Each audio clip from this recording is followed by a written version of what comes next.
Fox sa blíži. A neviem, či to počuť, ale dole vyjú vlky. Teraz nie.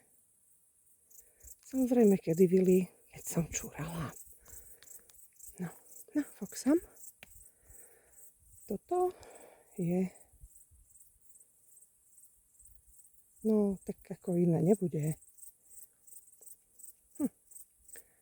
To je tak. Už rok krmím líšku na pozemku. Videla som niekedy za denného svetla? Nie, ani raz. Ty kokos, ale tie vlky, to bol brutál. Ja som vždy vedela, že keď náhodou stretnem vlka, medveďa, rysa a tak ďalej, tak budem určite šťať.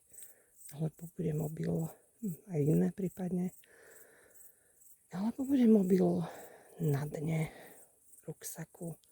Tie vlky byli dolu podo mnou. Podo mnou, tam, kde som videla veľa pekných stôp.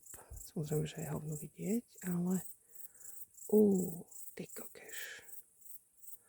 A nevyjú tak ako vo filmoch, vyjú trošku hrubšie. Jeden mal dosť hrubý hlas a bol to brutál, úplný brutál.